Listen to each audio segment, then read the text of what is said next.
समय की बात है। किसी गांव में एक बहुत ही गरीब मजदूर रहता था। आम के घर में उसकी पत्नी चेरी और एक बेटी नींबू थी।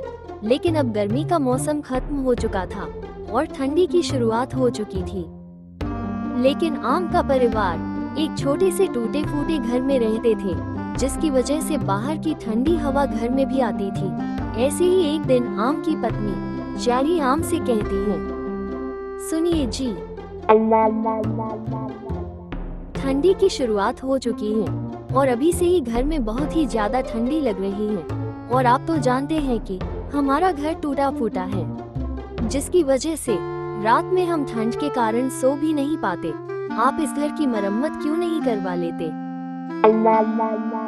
मैं क्या करूं भाग्यवान, मेरे पास पैसे ही नहीं है, कहां से मैं मरम्मत करवाऊं? आप मालिक से पैसे उधार मांगकर मरम्मत करवा दीजिए ना। लेकिन क्या मालिक पैसे उधार देंगे? अभी तो महीना भी पूरा नहीं हुआ है। एक बार आप मांग कर देखिए ना, हो सकता है कि वो उधार दे दे। ठीक है भाग्यवान, मैं कल ही जाता हूँ अपने मालिक के पास और उनसे उधार पैसे मांगता हूँ। अगर देते हैं तो मैं कल ही इस घर की मरम्मत कर देता हूँ। अगले दिन सुबह होते ही आम अपने मालिक के पास चला जाता है और अपने मालिक से कहता है, साहब, ठंडी की शुरुआत हो चुकी है और मेरे घर की हालत तो आप जानते ही हैं। मेरा घर एकदम टूटा फूटा है, जिसकी वजह से हम रात में सो भी नहीं पाते। बाहर की ठंडी हवा घर के अंदर आ जाती है और अगर मैंने जल्दी से अपने घर की मरम्मत नहीं करवाई तो हमें बहुत ही मुश्किल होगी। हाँ, तो करवाओ ना अपने घर की मरम्मत, मैंने कहाँ रोका है तुम्हें। साहब, ये बात यह है कि मुझे कुछ पैसे उधार चाहिए ताकि मैं अपने घर की मरम्मत करवा सकूं। देखो आम, आज 20 तारीख हो गया है, अभी महीना पूरा होने ही वाला है। पैसे उधार लेने से अच्छा ये होगा कि तुम 10 दिन जैसे तैसे करके रुक जाओ। 10 दिन बाद में तुम्हें तुम्हारी तनख्वाह दे दूंगा। अभी मेरे पास पैसे नहीं है। लेकिन साहब, मैं तो जैसे तैसे करके रह जाऊंगा, लेकिन मेरी एक छोटी सी बेटी है, वो कैसे रह पाएगी? मुझे आप ज्यादा नहीं, सिर्फ 2000 रुपए ही दे दीजिए। आप मेरी तनख्वाह में से काट लीजिएगा। हाँ, वो तो मैं काट ही लूंगा। लेकिन मैंने तुम्हें कहा ना कि अभी मेरे पास पैसे नहीं है, अभी मैं तुम्हें नहीं दे सकता, तुम बाद में आना। आम के बहुत ही बोलने पर भी तरबूज उसे पैसे नहीं देता है, जिसकी वजह से आम काफी दुखी हो जाता है। और फिर शाम हो जाती है और जब आम मजदूरी करके शाम को जब घर जाता है तो उसकी पत्नी चेरी आम से कहती है, क्या मालिक ने उधार पैसे दिए? नहीं, मैंने मालिक से बहुत कहा, लेकिन मालिक ने पैसे नहीं दिए। क्या आपने नहीं कहा कि हमें घर की मरम्मत करनी है? मैंने बहुत कहा, लेकिन सेठ जी बोल रहे हैं कि थोड़े दिन रुक जाओ, महीने की पहली तारीख को मैं तुम्हारी तनख्वाह दूंगा। अभी मेरे पास पैसे नहीं है। मतलब ये कि हमें 10 दिन जैसे तैसे करके रहना ही होगा। हाँ भाग्यवान, इसके सिवाय हमारे पास और कोई चारा ही नहीं है। हमें 10 दिन जैसे तैसे करके गुजारना ही होगा। उसके बाद दोनों ही इस बात को लेकर काफी परेशान हो जाते हैं। तो फिर आम चेरी से कहता है, तुम चिंता मत करो चेरी, अभी तो मात्र ठंडी शुरू हुआ है और पहली तारीख को जब मेरी तनख्वाह आ जाएगी तब मैं इस घर का मरम्मत करवा दूंगा। हाँ, आप एकदम सही बोल रहे हो, लेकिन महीने की पहली तारीख को मालिक से पैसे लेकर इस घर की मरम्मत करवा ही दीजिएगा। और फिर आम और उसका परिवार जैसे तैसे करके अपना गुजारा कर लेते हैं। और ऐसे ही आम को मजदूरी करते हुए ये महीना खत्म हो जाता है और महीने की पहली तारीख को आम सेठ जी के यहाँ चला जाता है। मालिक, अब तो महीना खत्म हो चुका है और आज महीने की पहली तारीख है। आज तो मुझे मेरी तनख्वाह मिल जाएगी ना? हाँ बिल्कुल, आज तो तुम्हें तुम्हारी तनख्वाह मिल ही जाएगी।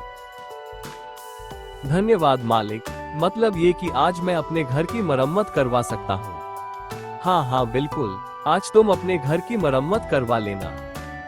देखो आम, तुमने मुझे पहले बता दिया था कि तुम्हें पैसे चाहिए, इसीलिए मैंने तुम्हारे लिए 3,000 रुपए बचा कर रखे हैं। इसे तुम रख लो और बाकी के 4,000 रुपए मैं तुम्हें बाद में दे दूंगा।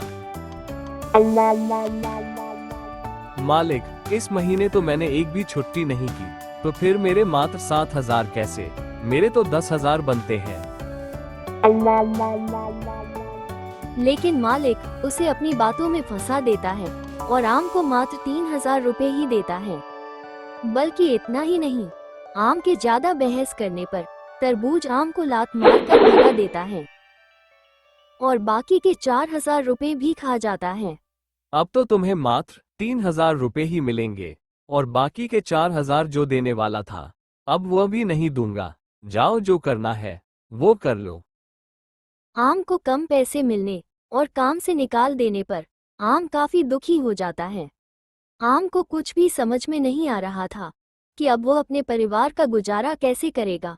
ऐसे ही सोचते सोचते आम अपने घर पहुंच जाता है। आम को उदास देखकर चेरी कहती है, अजी क्या हुआ? आप इतने दुखी क्यों हो? क्या आज भी मालिक ने पैसे नहीं दिए? फिर आम चेरी को पूरी बात बताता है। आम की बातें सुनकर चेरी भी चिंता में पड़ जाती है। अब घर की मरम्मत तो छोड़ो, अब घर कैसे चलेगा और ठंडी में हमारा गुजारा कैसे होगा? इसी बात की चिंता तो मुझे भी है चेरी, लेकिन मैं क्या कर सकता हूँ। और फिर दोनों ही परेशान हो जाते हैं। तुम चिंता मत करो चेरी, मैं कहीं और काम ढूंढ लूंगा। इतना बोलकर आम उन 3,000 रुपए से घर का राशन लेकर आ जाता है। अब आम के सारे पैसे खत्म हो चुके थे। अब आम काम की तलाश में यहाँ वहाँ भटकता रहता है, लेकिन आम को कहीं पर भी काम नहीं मिल रहा था। वहीं दूसरी ओर अब ठंड भी काफी ज्यादा बढ़ चुकी थी। अब पूरे गांव में बर्फीली हवा चल रही थी और आम इस बर्फीली हवा में भी काम ढूंढने के लिए चला जाता है। और फिर रात हो जाती है। रात के समय में आम का घर टूटा फोटा होने के कारण घर के अंदर भी बर्फीली हवा आ जाती है। रात भर ठंडी हवा आने की वजह से आम और उसका परिवार ठीक से सो भी नहीं पाते हैं और पूरी रात ठंड से कांपते रहते हैं। जैसे तैसे करके आम का परिवार वो रात बिताते हैं और फिर सुबह हो जाती है। ऐसा कब तक चलेगा? इतनी ठंडी में हमारा जीना दुश्वार हो चुका है। इतनी ठंडी में हम दोनों तो जैसे तैसे करके रह जाएंगे, लेकिन हमारी बेटी का क्या होगा? वो इतनी ज्यादा ठंड बर्दाश्त नहीं कर पाएगी। हमें हमारी बेटी के लिए कुछ करना ही होगा। हाँ, मैं कोशिश तो कर रहा हूँ, लेकिन मैं कर भी क्या सकता हूँ। मैं देखता हूँ बाजार में शायद कोई काम मिल जाए। और फिर इतना बोलकर आम काम ढूंढने के लिए चला जाता है। सड़क पर काफी धुंध छाई हुई थी। ठंड इतनी थी कि मानो बर्फीली हवा चल रही हो और इतनी ठंडी में भी आम काम ढूंढ रहा था। आम काम ढूंढते ढूंढते एक सेठ के यहाँ चला जाता है और उस सेठ जी से कहता है, सेठ जी, क्या मुझे कोई काम मिल सकता है आपके यहाँ? देखो भाई, अभी तो मेरे पास कोई भी काम नहीं है तुम्हें देने के लिए। तुम किसी और जगह जाकर काम ढूंढो। ठीक है सेठ जी। और फिर इतना बोलकर आम घर की तरफ जाने लगता है।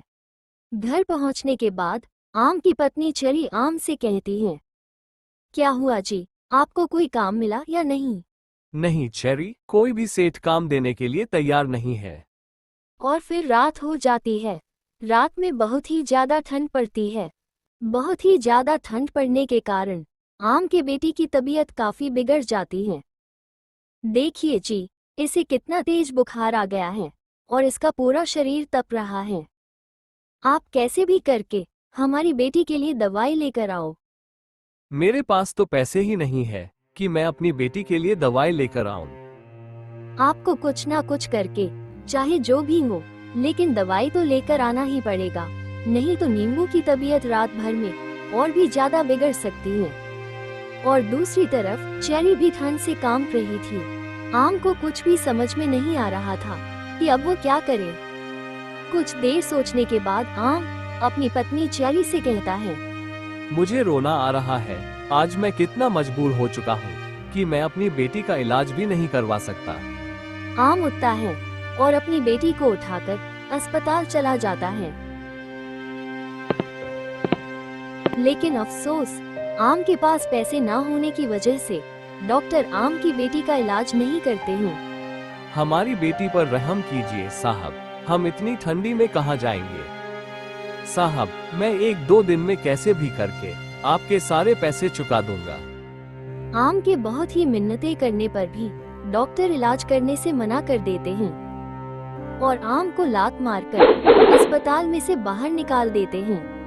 अस्पताल के बाहर आम और उसकी पत्नी चेरी रोने लगते हैं और ठंड थी कि जो बढ़ती ही जा रही थी। ज्यादा ठंड होने की वजह से तीनों ही बुखार से जूझ रहे थे और फिर वो तीनों ही बेहोश हो जाते हैं। और फिर अगले दिन जब आम की आंख खुलती है तो वो अपने आप को अस्पताल में पाता है। अपने आप को अस्पताल में देखकर आम के मन में बहुत सारे सवाल उठाते हैं। अरे, मैं यहाँ पर कैसे पहुँचा और मेरा परिवार कहाँ पर है। इतने में ही डॉक्टर वहाँ पर आ जाते हैं। यह वही डॉक्टर थे जिसने आम की बेटी का इलाज करने से मना कर दिया था क्योंकि आम के पास पैसे नहीं थे। डॉक्टर साहब, मैं यहाँ पर कैसे, मेरे पास तो पैसे नहीं थे, तो फिर आपने मुझे यहाँ पर भर्ती क्यों किया। तुम अस्पताल के बाहर बेहोश थे तो एक भली औरत ने तुम तीनों को यहाँ पर एडमिट करवा दिया है क्योंकि आप सभी को ठंड लगने की वजह से काफी तेज बुखार लग चुका था। डॉक्टर साहब, वो कौन है जिसने हमें यहाँ पर एडमिट करवाया, मैं उससे मिलना चाहता हूँ। तो फिर डॉक्टर साहब उसे उसका नाम बताते हैं। कुछ देर बाद आम एकदम ठीक हो जाता है और फिर आम उस भली औरत से मिलने के लिए जाता है। आपका बहुत बहुत धन्यवाद, लेकिन आपने हमारी मदद क्यों की। मेरा आपके परिवार से कोई रिश्ता नहीं है, लेकिन एक टाइम था जब मेरे साथ भी ऐसा ही हुआ था। जब मेरा परिवार बहुत ही गरीब था, मैं भी इस गरीबी के दौर से गुजर चुकी हूँ। आपको देखकर मुझे मेरी याद आ गई, इसलिए मैंने आपकी मदद की। ये सुनकर आम उस औरत को धन्यवाद करता है और फिर अब वो औरत आम के परिवार से मिलती है। आखिर आपके साथ ऐसा क्या हुआ था जिसकी वजह से आप इतनी ठंड में भी अस्पताल के बाहर बैठे हुए थे। और फिर आम उसे अपनी सारी परेशानी बताता है। इसके बाद वह औरत आम के परिवार वालों की मदद करती है और आम का घर भी ठीक करवा देती है। अब आम के परिवार को गरीबी और ठंड दोनों से ही छुटकारा मिल जाता है। तो आपको ये कहानी कैसी लगी, हमें कमेंट में जरूर बताना।